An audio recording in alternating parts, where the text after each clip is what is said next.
Hola gente, ¿cómo van? ¿Cómo andan? Bienvenidos a 5001 Podcast. Hoy estoy con un gran invitado, Alejandro Hernández, Agochoguy. ¿Cómo estás? Bien, Bienvenido a 5001 Podcast. bien, halagado por la invitación. No, mira, de verdad tenía mucho tiempo tratando de cuadrar para conversar contigo y porque sí veo lo que haces, eh, te conozco del medio, de la producción. Entonces, pues sí tenía pensado ver si podía salir una conversación acá en 5001 Podcast y creo que sí va a salir una buena conversación. Ojalá se vaya como cuando hablamos fuera de cámara, se vaya por ese lado. No, que el micrófono no apague la conversación. No, claro, por supuesto. Bueno, eres escritor, guionista, redactor, locutor. También estás incursionando ahora en la comedia. En el stand-up. Haces muchas cosas en la parte creativa. Eh, ¿Por cuál te gustaría irte más? ¿Por cuál te gusta más? Bueno, yo realmente en donde más me he desenvuelto a lo largo ha sido en la radio, por la parte de la locución deportiva. A mí me encanta el fútbol, me vuelve loco, pero también me encanta hacer reír y me encanta hacerme el graciosito, me encanta, bueno, mis amigos lo saben, me encanta tener un chiste, tener un comentario ocurrente y yo creo que ese es el lado que más me llena de satisfacción, ¿no? El lado de la comedia. Me gustaría incursionar más por ese lado, por el lado del stand-up, por el lado de la escritura humorística. Sí, a mí me gusta mucho el fútbol también. De verdad, soy demasiado fan. Dejé hasta los ligamentos en una cancha. Yo la rótula. Pero, ¿has mezclado alguna vez las dos cosas? O sea, hacer fútbol, comentar fútbol, pero desde un lado con comedia o algo así. Eh, Jamás lo he visto, no lo he visto en de todos los que he escuchado fútbol, jamás lo he visto en mi vida. bueno, hay uno que comenta Premier que tiene como ese lado como creativo, que es el Bambino Pons, no sé si lo conoce, el que canta los goles, El que canta los goles con la música de los Beatles, el de los Beatles, de los Rolling Stones, de toda esa época, que es de música de bandas de Inglaterra. de bandas de Inglaterra específicamente. Sí trato de Bueno, meterle, eso lo diferencia muchísimo. O sea, exacto, que no es el gol. no, sino él se le mete una canción de nada. Gol. Sí, eso lo diferencia de todos los narradores. Y eso es lo que a mí me gustaría, porque alguien que te diga qué jugada ocurrió, miles, hay miles. Pero a mí me gusta ponerle picante, por lo menos en el Mundial recientemente me pasó que cuando todo el Mundial le dije a Mbappé, le dije Monsieur Kylian, cuando hizo un golazo contra Polonia, dije Très bien, hablando francés. Y así muchísimas cosas que de repente se me vienen a la cabeza y no me avergüenzo de decirlas porque siento que es meterle mi personalidad a lo que estoy haciendo. No, y creo que es el mejor marketing que puedes hacer porque cualquier persona te escucha por segunda vez y ya te identifica. O Sí, sea, sí. ya es como hacer como un huequito en la mente de la gente y quedarse ahí. Bien o mal, dicen, no, este es el huevón que se pone a hablar francés o dice, no, este es divertido. Una de las dos. Sí, Pero queda. sí, pero si te pones a ver, cuando haces algo donde va tu sello personal, a mucha gente no le va a gustar y mucha gente sí va a conectar con eso. Entonces, nada, cuando eso pasa es bueno porque tú te estás dando cuenta de que sí estás marcando una pauta, estás haciendo una diferencia.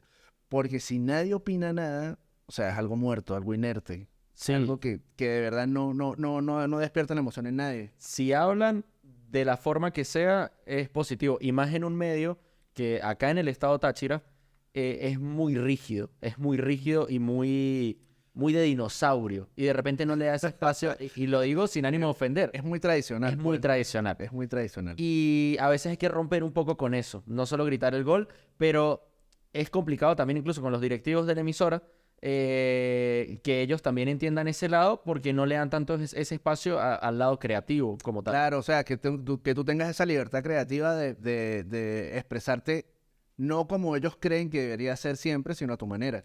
Sí, y no deja de ser menos profesional. Yo me preparo, hago ¿Y cursos, cómo has todo lo hecho? demás. ¿Cómo has hecho para poderlos convencer de que te dejen hacer todas Lo esas sigo haciendo, ocurriendo? lo sigo haciendo y hasta que un día me voten o estén Arriesgo. felices. Ya se ríen, ya se ríen, ya se ríen. Bueno, pero eso también hace que el trabajo que uno va ejerciendo, que va ejecutando, sea un trabajo feliz para uno. O sea, no es un trabajo de que uno se sienta obligado, tenso.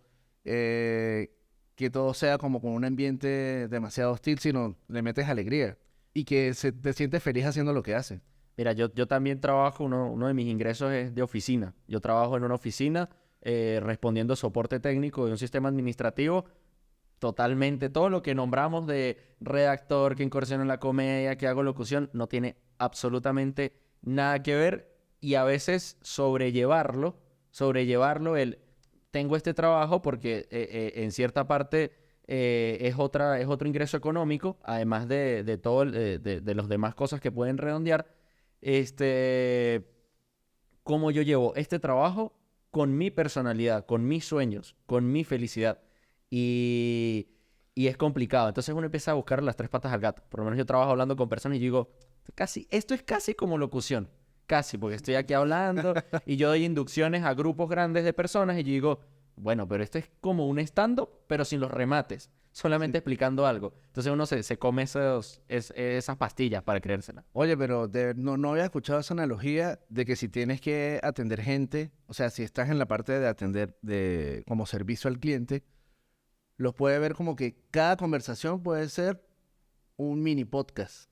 Cada conversación puede ser una pequeña rutina de exposición, porque por lo general no hay un guión que se sigue al momento de la atención al cliente, sino es improvisación. Es un impro. Es un impro. Es un impro. Y de hecho, Y de verdad, o sea, me acaba de explotar la cabeza porque no lo había visto de esa manera. Yo tengo que atender muchísima gente, bueno, en mi otro trabajo, que es la producción de eventos, tengo que hablar con muchísima gente, hablar que hay muchas citas que se pautan, pero tú no sabes de qué vas a hablar.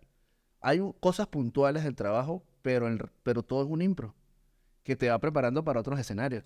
sí, y yo empecé a enfocarlo así para no volverme loco.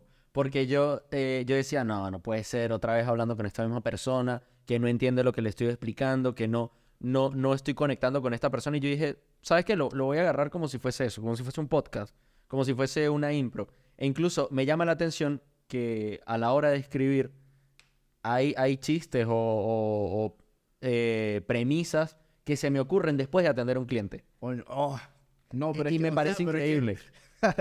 o sea, tienes tu parte creativa, pero también tienes tu fuente, como una fuente de casos infinitos donde puedes inspirarte para escribir. Y gracias a mi trabajo, que también me hace viajar mucho, conozco muchísimas personas.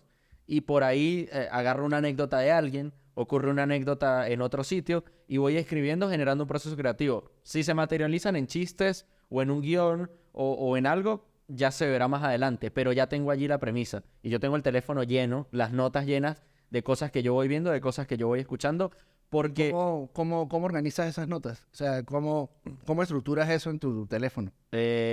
tú has visto el cuarto de un adolescente de 14 años. Así, así. Y son palabras claves, porque aparte a mí me da pereza escribir todo completo. Entonces de repente conocí a una persona tuerta y coloco tuerto. Y hay una anécdota alrededor de la persona tuerta, pero Pero solo coloco tuerto. no la escribes. No la escribo. Y Después trato o sea, pero confías demasiado en tu memoria. y confío más de lo que debería.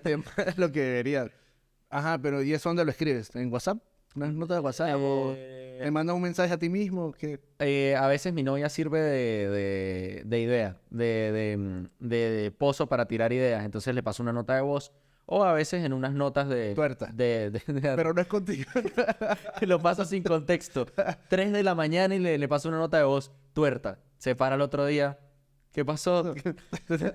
No fue un momento de No, ¿qué? inspiración. No, Un momento de inspiración. yo me entiendo, yo me entiendo. No, tampoco a ese nivel de tan sin contexto, sino le dice, mira, amor, tengo una idea para tal cosa. Pero casi todos son notas Es un documento de Google que tengo linkeado con la nube, por si uno nunca sabe, le roban el teléfono. Y ahí voy echando todo el basurero. Y ya después lo paso en limpio, entre comillas, escrito a mano, y empiezo a hacer en mi proceso creativo, como con un lápiz, con un marcador, empiezo a linkear cosas que pueden tener relación y ahí voy escribiendo chistes o escribiendo premisas. Bueno, yo tengo una conversación eterna conmigo mismo en WhatsApp donde notas rápidas las mando para allá. Todo, un link, una fotografía, alguna idea que se me vino, algo que vi, algo que escuché, lo escribo rápido ahí, pero también tengo las notas del teléfono, donde tengo notas que esto me gustó para un evento, lo escribo de una vez ahí, más redactado, más amplio, Claro. más trabajado, pero a veces uno no tiene el tiempo, en el momento que ve eso, no tiene el tiempo y entonces tengo las notas rápidas dentro de WhatsApp. Que son un desastre. Normalmente son un Sí, es un desastre. desastre, o sea, solo las entiendo yo. Sí, pero, Así como el cuarto del adolescente que él sabe dónde está todo, pero nadie más. pero más nadie Y sabe. de hecho, si le tocan el desorden, si le quitan el suéter que tenía sobre la cama y se lo ponen sobre la silla, se pierde. Se pierde. Se dañó el orden natural de las cosas. Pero por ahí es por donde yo quizás hago el escape de la cotidianidad, de la rutina, porque personalmente yo no soy una persona que le encante tener todo medido, o sea, que le encante pararse a las 7, salir a las 12 a almorzar, llego a salir de nuevo otra vez a las 2 al trabajo y salir a las 6. No soy ese tipo de persona. A las 5, perdón, por si mis jefes ven el podcast, no digan que estoy metiendo mentiras que me tienen hasta las 6. Y quizás de ahí escapo, pero me llama la atención que hay gente que le encanta esa normalidad y no lo puedo entender. Hay gente que le encanta el horario, que le encanta el turno, que le encanta pararse temprano, que le encanta la rutina. Personalmente, no es que lo detesto, pero me cuesta vivir con eso. O sea, tú dices que hay gente que ama tener su trabajo de 8 a 12 y de 2 a 6 Sí, y que eso los hace feliz. y no entiendo cómo. Claro, cada quien es distinto, pero a veces me cuesta entender ese proceso mental de decir hoy voy a hacer todos los días lo mismo, pero estoy feliz. Sí, mira, yo hace tiempo leí un documento sobre la psicología positiva, sobre un grupo de médicos en Estados Unidos que se puso a estudiar sobre la felicidad. Entonces consiguieron que duraron años haciendo entrevistas y la gente se siente muy feliz en el trabajo, sobre todo en los trabajos que son de 8 a 12 y de 2 a 6, que le dan estabilidad, que le dan garantía, que entonces empezaron a buscar la razón del por qué. O sea, primero consiguieron ese hallazgo, pero después querían saber por qué era. En lo que ellos descubrieron es que ese era un escape de la realidad. Porque en el trabajo ellos no tenían que definir las cosas que tenían que hacer, sino tenían que ir a cumplir lo que ya estaba preestablecido que tenían que hacer. Entonces, no tenían que pensar mucho, sino llegaban a ejecutar y se olvidaban de su realidad. O sea, tal vez su vida personal era tan fuerte los problemas que tenían, el convivir con sus familiares, Con su pareja, con su pareja. el desastre de tener hijos. Bueno, no quiero que se o escuche mal, tener hijos. Yo quiero tener hijos, pero a veces Si puede no ser tiene las desastroso. condiciones, puede ser un desastre. Incluso Tanto- con las condiciones, es muy difícil. Entonces, el trabajo les permitía un escape de la realidad. O sea, y su escape de la realidad era estar metido en el trabajo y no saber de más nada. Que de hecho, cuando dejaban de trabajar, se deprimían, se sentían infelices. Porque tener tantas opciones en la vida de cosas para hacer, porque tenían el tiempo libre, los abrumaban. Sí, es mucho la depresión post-retiro de las personas, ¿no? De las personas que ya llegan 50 años, 45 años y deciden empezar a cobrar su pensión. Y ahora llevo teniendo este horario y ahora ¿qué hago? Hace poco, extra micrófonos, conversamos sobre los futbolistas, que cuando terminan su carrera hay una depresión porque ya no tienen que pararse a entrenar, ya no tienen partido el fin de semana, ya no tienen una normalidad y les cuesta, les cuesta. Claro, el sentido de su vida se les fue.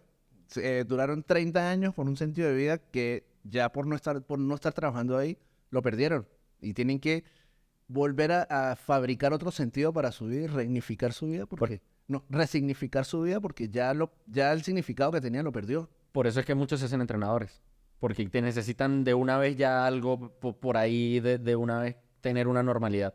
E incluso hay una tasa grande de depresión post-retiro y de divorcios. Una tasa altísima de divorcios después de los futbolistas porque no les da. O sea, no les da. Ya ellos están acostumbrados a la concentración, a no estar con la esposa y ahora tienen que enfrentarse, lo que tú dices, una nueva realidad.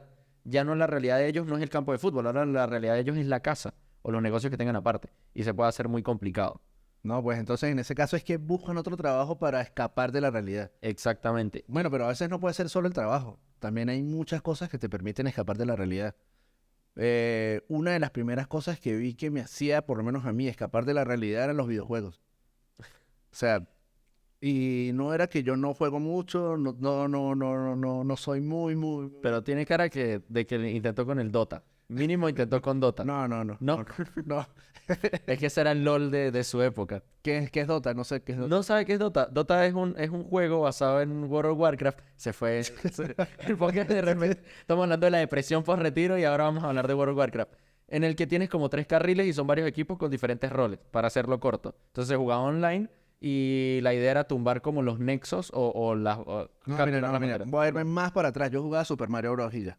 Cuando salió el Nintendo, que ya se considera vintage. Pero eso es demasiado atrás. Bueno, pero me permitía escapar de la realidad. Claro, O sea, y era ocupar el tiempo ocupar el tiempo para no pensar. para no pensar. Entonces, sí, hasta que después, cuestionándolo, yo dije, pero ya, ¿qué estoy haciendo con mi vida? O sea, yo necesito hacer otras cosas, no escapar, sino utilizar el tiempo para otras cosas.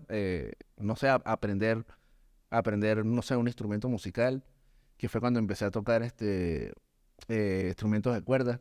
Ah, por eso está la guitarra. Yo pensé Por eso está la yo pensé que era pura decoración, pero no, Hermes se tiró unos solos increíbles. No, sí tuve mi época de muy buen guitarrista, Ok, ok. bastante. Pero fíjate que incluso la felicidad es tan relativa, porque la felicidad es muy abstracta y es muy relativa, que de repente para ti los videojuegos, o así lo veo yo, eran una forma de ser feliz brevemente. No era una felicidad plena, pero digamos que era un momento de A felicidad. ver, no, yo pasaba recheras dentro de los juegos, yo pasaba recheras porque me mataban, Pero formaba parte. pero el hecho de que no era mi verdadera realidad, sino estaba en otra cosa, así tuviese momentos altos o picos bajos, tenía tranquilidad, porque sabía que eso no me iba a afectar a futuro. O sea, Ok. no era algo de lo que mi vida dependiera, pero las otras cosas había que enfrentarlas. Ok, yo Entonces, creo que... hay gente que tiene muchísimos mecanismos para escapar de la realidad. En los videojuegos es uno, el trabajo es otro, pero creo que cada quien escoge sus propios mecanismos para escapar de la realidad. Yo creo que el mío es el fútbol. Porque yo sé que mi equipo pierda o gane, que le voy a Táchira, normalmente pierde. Morteo Este, Táchira. pierda o gane, yo sé que no va a alterar el orden de las cosas. Entonces, a veces, incluso, lo que... Y fíjate que no había hecho la conexión. Ahora que me dices que es un método de escapar de la realidad, no un método para ser feliz, yo digo, mi escape de la rutina o de la realidad es escribir, sentarme a escribir. Pero a veces me doy cuenta de que la paso mal escribiendo. Porque sí estoy escapando, pero me entra el perfeccionismo. Uf, esto no va a funcionar en tarima. No, esta idea está malísima. Y empiezo a sufrir. Entonces me paro, me veo en el O sea, es espejo. como frustración en medio del Es trabajo. una frustración en medio del trabajo por perfeccionismo. Pero, uy, tremendo gallo. Por perfeccionismo, pero no, yo lo veía como, este es mi momento de ser feliz. Y ahora me lo acabas de arruinar. Porque me di cuenta de que sufro mucho y es solamente una forma de escapar de la rutina, de la realidad. O sea, pero bueno, ya estás haciendo conciencia, estás Esto es haciendo... una terapia, no es un episodio de No, podcast. mira, te estás dando cuenta de que puedes sacarle provecho a tus escapes de la realidad. Por lo menos yo era uno de los que estudiaba guitarra 6 horas diarias todos los días para poder llegar al nivel que tuve hace muchos años y era un escape de la realidad increíble porque te olvidabas de todo. Claro, te salían callos, los ejercicios no te salían, pero el resto del mundo dejaba de existir. O sea, dejaba de existir porque te concentrabas solamente en eso.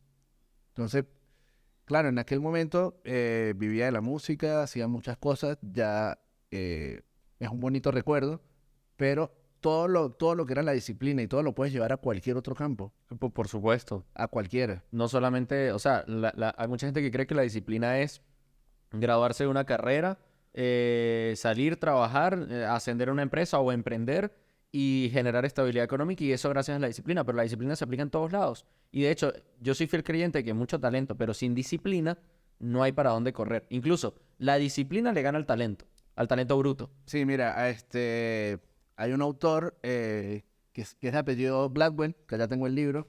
Él tiene un libro llamado Outlier, fuera de serie. Entonces él investigando a Jordan, a jugadores así, empezó a ver cuál era la importancia del talento sobre la disciplina de entrenar. Entonces descubrió que el talento es una ventaja inicial nada más. O sea, el, Sí. el talento te da una ventaja inicial cuando paran a dos personas a ver qué tal juegan. Es como nacer con dinero. Es una ventaja inicial. Pero si no tienes la disciplina, la persona que tiene la disciplina, con muchísimo mayor esfuerzo, puede llegar a conseguir ese talento e incluso a superarlo. Así que solamente es una ventaja inicial. E incluso también lo que dices, la gente que nace con dinero, o sea, tiene que ser extremadamente bruta en sus decisiones para que el resto de su vida la tenga que pasar mal o lo pierda todo. Pero ocurre. Ha ocurrido, ha ocurrido. Y va a seguir ocurriendo. Ha ocurrido. Más de lo que uno cree. Ha ocurrido, pero no es lo más común. No es lo más común, pero al final es como una carrera con un poco de ventaja.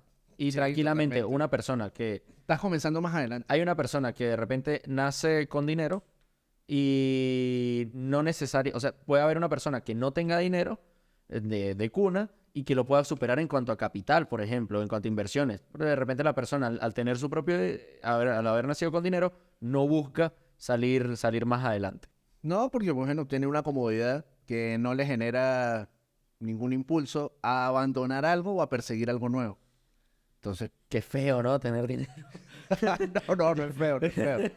No, es increíble, es increíble. Por algo se trabaja. Sí, no, es un gran motivador, es un gran motivador. Hablando del escape de la realidad, hablamos de los escapes de la realidad, pero como los positivos, como los... Y bueno, Pero por lo menos hay gente que su escape de la realidad perdón. es ir a beber, Ir a beber, ir a pero rumbear. pero sin ponerle límites, ¿no? Sin freno. No, incluso Lo que eh, venga, el desmadre. drogas. No nombro ninguna por la monetización de YouTube. Relaciones casuales también son escape de la realidad. Y hasta qué punto eso es positivo. Y hasta qué punto es bueno escapar de la realidad de esa forma. Además de que se está perdiendo el tiempo. Muchas veces es una pérdida de tiempo completamente vacía. Entonces yo creo que la magia está en si tienes que hacer algo porque aparte vivir de lo creativo es complicado. Vivir de lo creativo es complicado. Y si tienes que hacer algo que se va a convertir en tu rutina, buscarle el lado positivo. Y si además de eso ya tienes de por sí una rutina y quieres escapar de la realidad, tratar de que sea algo que te deje, que te permita crecer de cierta forma. Creo que esa es como la moraleja Disney de la historia, ¿no? Ok, que apoye lo que es el mejoramiento continuo. Sí, Que te porque haga mejor persona. Que tu escape de la realidad sirva para que seas una mejor persona de la que puedas estar orgullosa en el futuro, ¿será? sí, puede ser, o que te deje dinero, o que te deje... No, sí, sí, esa plata mejora. Sí.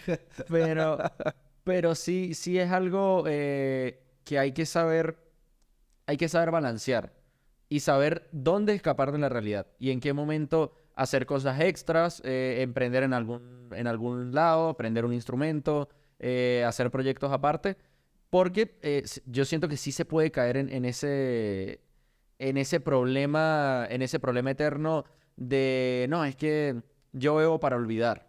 No, es que yo hago esto porque no puedo más con mi esposa, con mi hermano, con mi papá. Y ahí es donde cae realmente el problema de tratar de escapar continuamente de la realidad. Bueno, en estos días escuché algo que me hizo ponerme a pensar de que antes los bares estaban llenos de gente despechada. Ahora son los gimnasios, que están llenos de gente despechada. O sea, el despecho es tu realidad en ese momento. Ese sentimiento, y tú vas a un lugar para escapar de ese sentimiento, escapar de esa realidad. De hecho, Entonces me puso a pensar de que, oye, o sea, ahorita en este momento en los bares se ve gente más feliz que despechada. pero qué tan feliz. ¿Qué tan real es esa felicidad? Bueno, en todo el espectro, todo el espectro, Ok. digamos todo el espectro.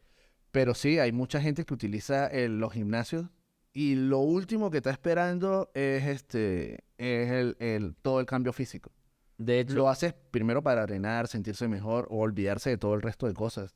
es como medio neandertal. Tipo, pensamientos malos, levantar cosa pesada y ya, y ahí se acabó todo. Porque es verdad, uno se le hace como una terapia sin necesidad de hacer terapia. Se olvida de las cosas. De hecho, yo empecé a escribir de nuevo comedia, porque yo hice comedia con 16 años. Yo ya tengo 22.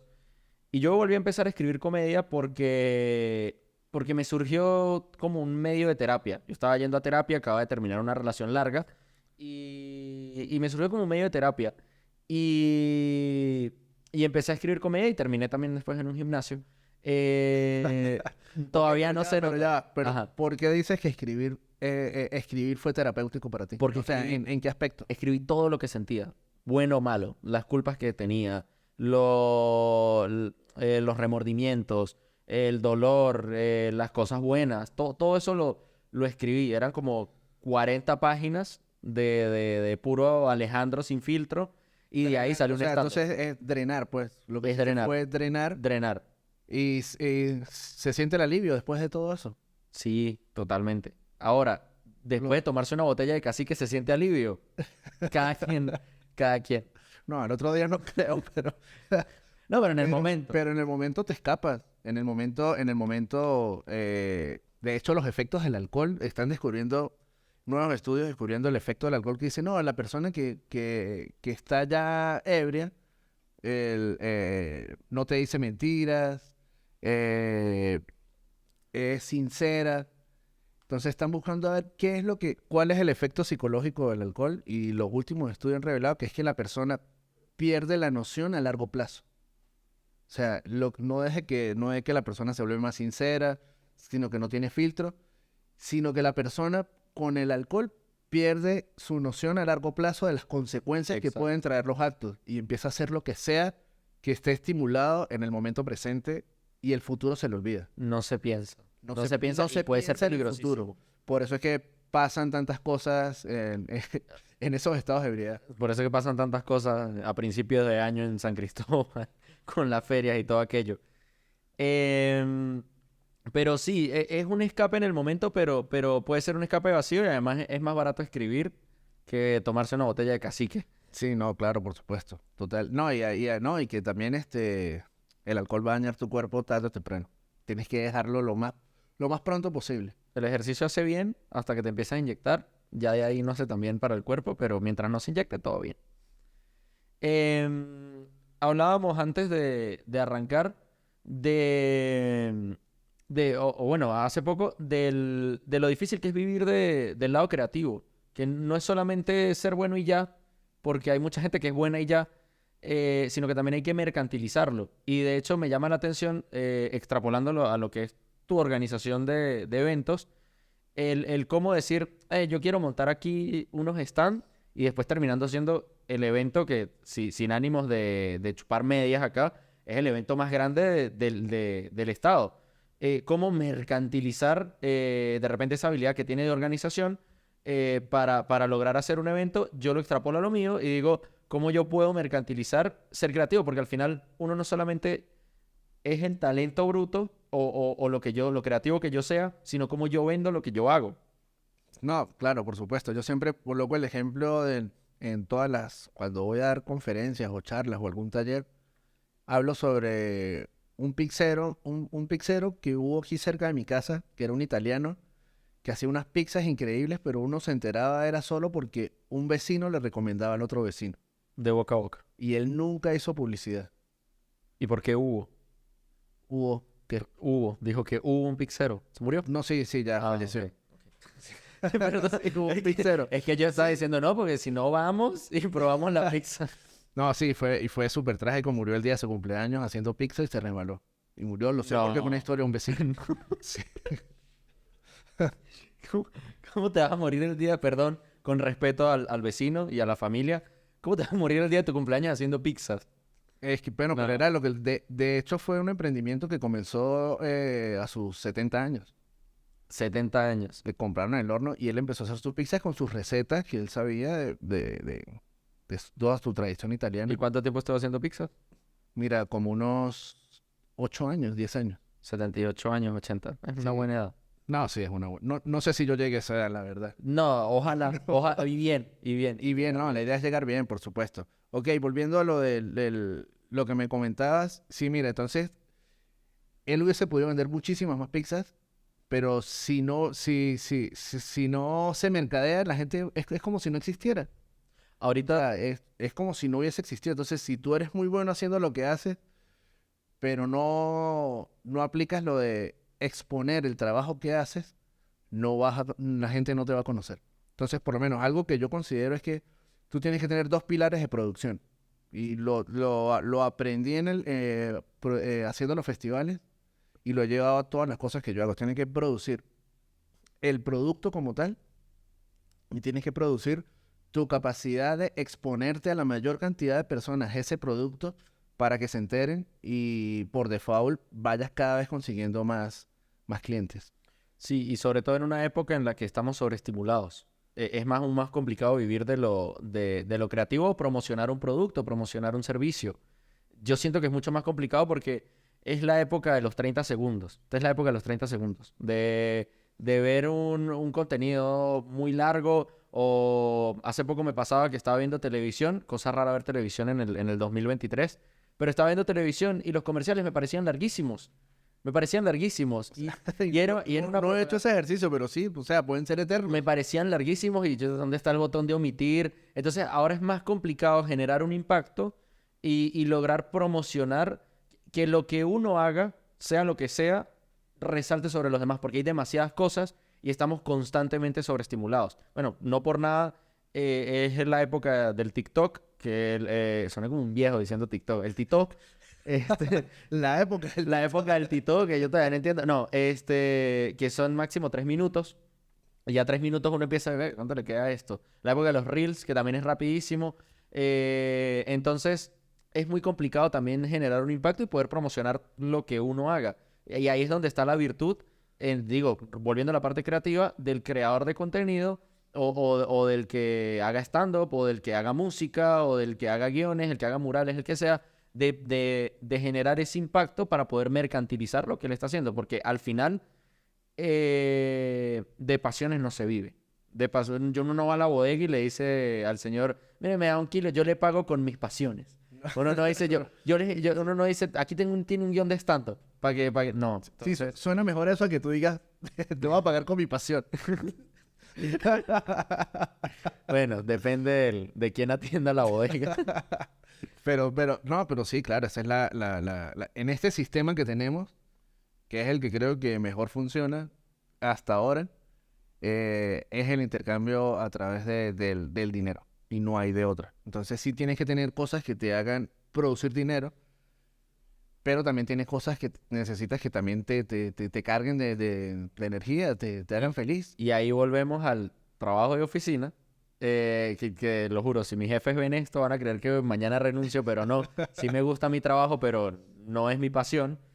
Y buscarle la vuelta. O sea, lo que yo te decía al principio, decir, este es como un pequeño podcast. O sea, lo que estoy haciendo con este señor es un pequeño podcast. O buscar la vuelta. El que es un mesonero dice, yo también trabajé de mesonero y yo decía, bueno, voy a intentar un chiste con este cliente que estoy atendiendo. Uy, pero eso es demasiado osado, o sea, muy Es atrevido. complicado. Lo que pasa es que yo trabajé en locales nocturnos y era mucho más fácil lanzar un chiste. No, sí, era mucho más Muchísimo. No, pero en un restaurante uno no llega y dice, ajá, llegó el choripán y aquí está mi chorizo. No, no.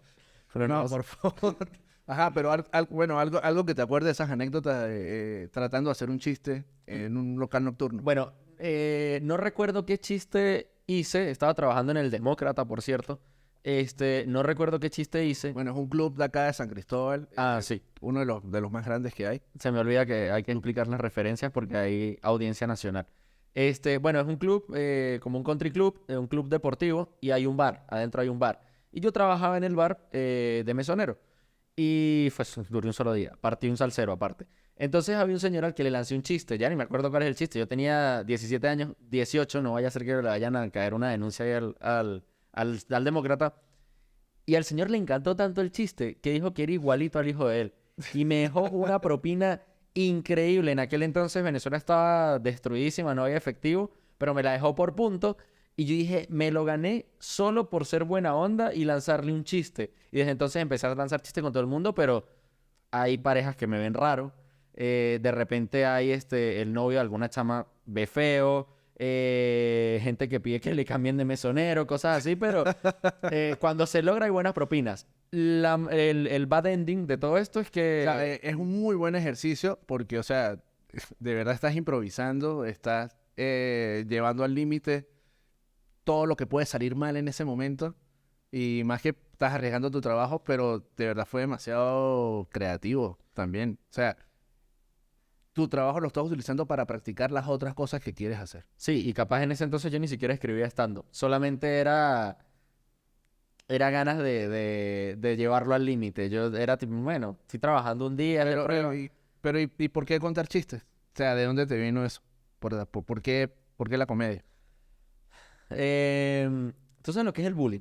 A mí me hacía muchísimo bullying en primaria. Bullying desmedido, bullying horrible, de dañarme trabajos. O sea, que si yo entraba, imagínate un niño de 4 años entrando al baño que si con una maqueta y la destruían. Entonces mi mecanismo de defensa fue ser sarcástico. Entonces me funcionó mientras estuve en ese colegio, en ese recinto educativo. Me cambiaron ya para estudiar secundaria a otro lado y me di cuenta de que ser sádico, perdón, sádico no, de que ser cínico y de que ser sarcástico no me iba a llevar a ningún lado, porque yo ya tenía como las defensas tan altas que estaba siendo odioso. O sea, se venían a meter conmigo y yo tenía las defensas altísimas, que era algo tipo, tienen los dientes torcidos. Y yo llegaba y le decía, sí, pero al menos mi mamá no se divorció de mi papá porque es lesbiana. Yo le decía una vaina súper personal. Entonces ahí yo dije, Pero eso era el bachillerato. sí, que sí, en primer año, recién cambié. Y yo dije, no, yo no puedo, o sea, aquí esto es un sitio nuevo. Puedo usar mi sarcasmo, pero como humor. Y de ahí empezó como, tú eres muy gracioso, tal. Mi primera vez haciendo stand-up fue en la promoción. Claramente eso salió increíble porque me metí con todos los profesores. Tenía licencia de hablar del profesor pedófilo, de todos los profesores, todas las cosas malas. Y ahí fue cuando yo dije, ¿y si empiezo a escribir esto? Porque aparte alguien llegó y me dijo, ¿a usted le gustaría hacer un micrófono abierto o algo? Y escribí muchísimas cosas de las cuales ninguna estoy orgulloso, porque es muy humor de adolescente. Yo crecí viendo South Park, lo hablábamos antes fuera de micrófonos. Sí. Yo descubrí South Park con 10 años. Para el que no sabe, South Park es una serie educativa, religiosa, Sí, sí, muy formativa. muy la verdad. formativa. Muy formativa, la verdad. Y bueno, gracias a eso yo, pues me quise ir como por ese lado del humor, pero era un humor que no me gustaba tanto. Y bueno, ahorita que lo volví a retomar, que llevaba tiempo escribiendo cosas, pero que no daban a nada. Bueno, no, pero sí hubo un origen interesante. O sea, Sí, es como la historia de un villano de Marvel o de un héroe, véase como se quiera ver, hay una historia de origen. No fue que un día yo estaba en la casa y dije, voy a escribir a ver qué tal sale. No, me hicieron bullying, me tocó reponerme. Podría escribir un guión de eso. bueno, eso me recuerda mucho a una forma de escribir que se llama el viaje del héroe. ¿Ok? Sí lo has escuchado, sí lo conoces, Sí. que es una manera de escribir donde a una persona un día le sucedió tal cosa Ajá. y comenzó un viaje, que en este caso es el viaje hacia la comedia, en tu caso, y le empezaron a ocurrir cosas malas y de repente algo bueno le sucedió y llegó a la victoria y bueno, es una manera de contar la historia Es como la que estructura original de un guión, de inicio, de problema y al final pues el desenlace, el clímax, desenlace. sí, pero tiene varios, o sea, tiene condimentos especiales que es la manera como Disney durante todo el siglo pasado escribió sus películas. O sea, que es el viaje del héroe. Son prácticamente la misma estructura de guión. Sí, es la misma estructura del guión, se llama el viaje del héroe. Bueno, más o menos empieza de que a una persona un día se le ocurrió hacer algo, comenzó, en ese momento le fue mal, luego por una gracia divina llegó una ayuda y pudo salir de eso, luego le pasó algo peor, pero pudo salir él solo por sus propios medios de esa dificultad y terminó consiguiendo el objetivo que quería. 14 Oscar. Bueno, 14 Oscar seguidos. todas las películas de Disney, me atrevo a decir que creo que casi todas, de hecho, el episodio 4 de Star Wars también tiene Ajá. esa estructura de todo lo que le sucede a Luke. A Luke, sí. Entonces, es buenísimo para contar. Claro, ya Gracias a Dios soy el héroe. No soy personaje secundario. En esta historia yo soy el héroe. no, pues todos podemos contar las cosas que no han sucedido de la manera del viaje del héroe y quedar como el héroe de que consiguió el objetivo que quería. Eh, pero ya en este siglo, en el siglo XXI, mucha gente ha cambiado la forma de hacer los guiones. Y ya ese casi no se usa. Pero sigue, No, sigue dando frutos. ese es como como es que dicen, la vía es confiable. La vieja- Cualquier persona que vea eso ya sabes que es una receta que va a la segura. Yo me imagino a todos los guionistas de Hollywood y de repente empiezan a aparecer los Christopher Nolan, que ya empiezan a hacer películas que empiezan de atrás para adelante. Está la gente arrechísima, arrechísima. ¿Por qué? Porque yo estaba aquí tan tranquilo escribiendo mi viaje del héroe y viene este Christopher Nolan a cambiármelo todo. Sí, bueno, pero siempre es importante tener esos hitos Sí, en el cine. claro. Y que a pesar de que lo cambian todo, la rompen. O sea, Por logran el objetivo. Por supuesto. Cuando hablabas lo de que tú tienes varios trabajos, unos financian a otros, pero en realidad componen como un abanico de muchas cosas, me hiciste acordar de una frase que salió en este podcast hace mucho tiempo, que era, haz dinero para hacer arte. Haz dinero para hacer arte. Hay gente que empieza primero a hacer arte a ver si algún día ese arte le da dinero. Entonces, la conclusión que llegamos en ese episodio fue de, haz dinero para hacer arte. Si el arte después te da más dinero, bienvenido. Pero al menos el arte luego te va a dar satisfacción. Pero primero tienes que hacer dinero. Y sí, pero hay que confiar también en lo que sea que uno haga. O sea, yo soy fiel creyente y mi mamá me lo inculcó mucho porque mi mamá es súper hippie, súper el poder de las palabras, el poder de las vibras y todo eso. Y, yo soy fiel creyente de que si yo voy a arrancar a hacer arte, del que sea, yo tengo que estar visualizado de que eventualmente yo voy a hacer dinero con ese arte. No me ha llegado el camión todavía, pero lo sigo esperando y estoy con la mano así, esperando la cola. Pero de que yo puedo vivir de ese arte, de que yo voy a ser el mejor haciendo ese arte. Que después, sin caer en perfeccionismos tóxicos, que ese es otro tema. Que después no salen las cosas específicamente bien, pero tener esa mentalidad. Entonces, yo la cambiaría y yo le colocaría, humildemente desde esta silla, yo le diría, hacer dinero para hacer arte para hacer dinero. Le agregaría como el círculo. A ver, hacer dinero para hacer Para arte. hacer arte, para hacer dinero. Con esa mentalidad.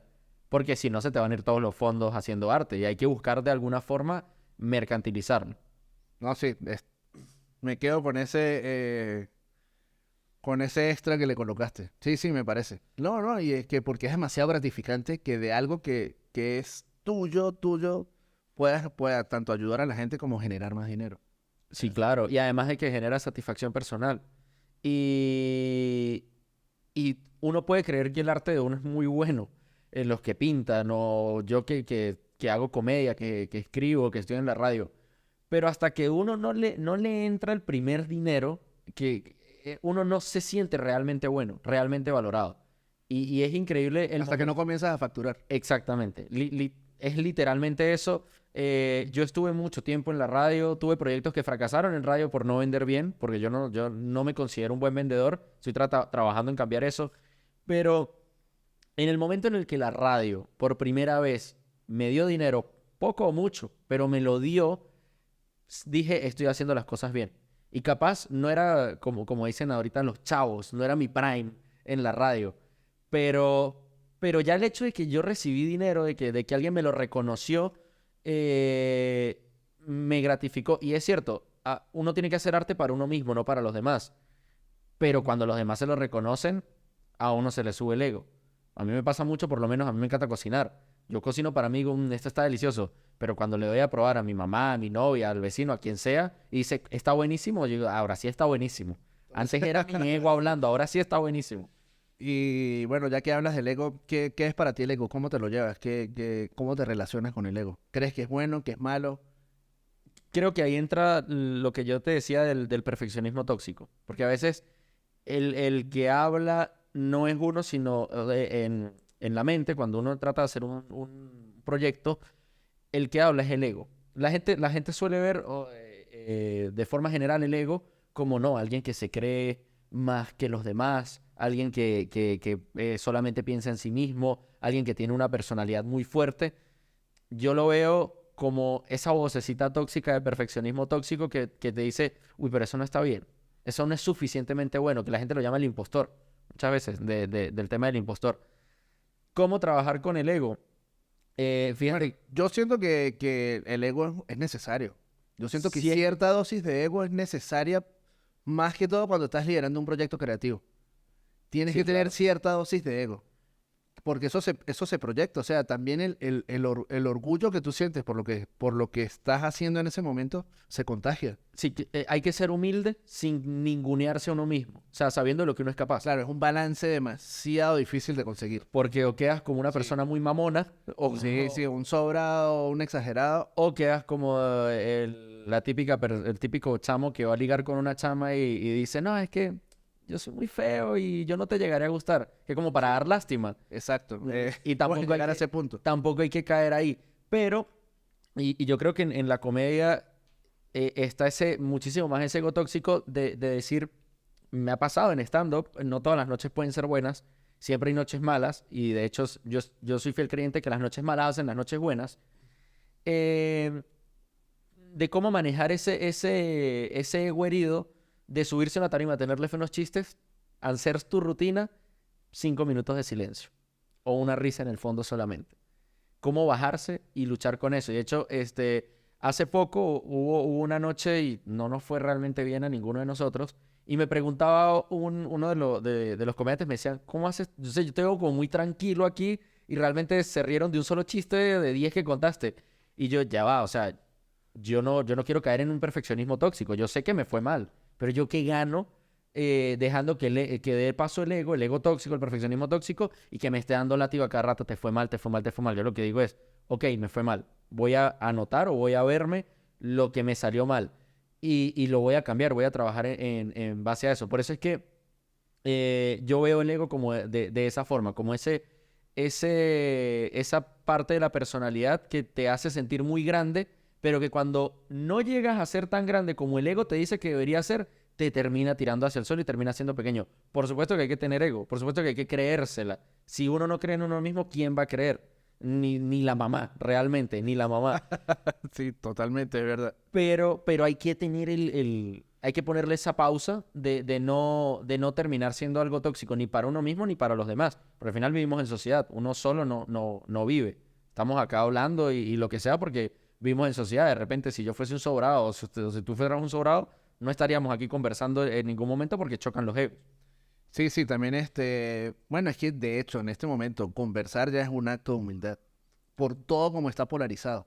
Por supuesto. Porque, o sea, todos creen que tiene como la razón, se puede decir. Twitter. Sí, o sea, yo tengo mi razón, sí. Sí, Twitter. Es que estamos en una etapa del mundo en el que no hay puntos medios. La gente lo ve negro o lo ve blanco. Y todos defienden su punto de vista a morir. Y es una virtud conversar y hablar las cosas e intercambiar puntos de vista. Que a Sí, mí de es repente como un acto rebelde ya. es prácticamente lo más Sí. normal. El primer requisito para vivir en sociedad ahora es un acto rebelde. Sí, Me totalmente. quedo con eso, no lo había pensado, no lo había pensado. No, pues, bueno, Alejandro, qué genial estuvo esta conversación. Muchísimas gracias por venir. Perdón Yo si me fui sabía- por las ramas. No, no, pero es una conversación, pues, no es, no, este podcast es venir a conversar y ya. Nunca toca la Escuchar. guitarra. Mira, la ha tocado un solo invitado, la ha tocado. Pero no, nunca No, tocó no, la yo no guitarra. sé, yo digo usted, yo no sé tocar la guitarra. No, ¿en qué? ¿En un podcast? Sí, nunca No, nunca lo he y hecho. no se anima. No. Ok, está bien. Coño, Espero una segunda invitación en la que lo haga. lo hiciera, pero no sé si está afinada, la verdad. Ok. No sé. La próxima vez, Si la agarro, no sé qué tocar. y yo espero que haya próxima vez, que de repente llegue con más cuentos. Yo voy a tomar clases de canto. Te prometo que voy a tomar clases de canto y vamos a cantar una canción. Ah, bueno, sí. Vamos a cantar What Makes You Beautiful de One Direction. Yo sé que usted es muy rockero, pero vamos a cantar What Makes You Beautiful de One Direction. No, pero sí le puedo meter ese tema. Sí. Bueno, está bien, promesa, promesa. Dale, bro, muchísimas gracias por venir y gracias a toda la gente que nos escuchó. No sé, si quieres invitar a la gente a tus redes sociales también. Sí, me pueden seguir en Instagram y en Twitter. En Twitter no coloco muchas cosas interesantes, me quejo del fútbol. Y en Instagram como @agochogui. Estamos trabajando en el marketing de eso, pero mi manager me dijo que sí, mi manager es mi novia, que sí, que eso es marketingable. Me quedé con ese ya. Sí, sí, de hecho, yo te conocí como Agochogui, pues. Hay gente que no se sabe mi nombre. Y me parece algo loco de algo que yo coloqué a los 14 años porque estaba aburrido. Y me parece increíble que hay gente que no se sepa mi nombre. Bueno, esa puede ser tu marca. Puede ser. Una de Bueno, tienes que hablarlo con la gente de marketing. Sí, también me tengo que poner una cosa aquí de Chimú, colocarme una franela del Deportivo Táchira, decir mucho uish, porque como hago 8 uy, me trabajar por ese lado. No necesariamente, No, no necesariamente. Pero bueno, todo eso se puede reenfocar. sí, no, y darte las gracias a ti y a la gente que nos oyó por invitarme y por oírnos hasta acá. Que divago mucho. Cualquier comentario lo dejan aquí abajo, ya saben, las redes sociales están aquí abajo. Y nada, gracias por estar, gracias por escucharnos, gracias por vernos y nos vemos en un próximo episodio de 5001 Podcast. Abrazo. Besos.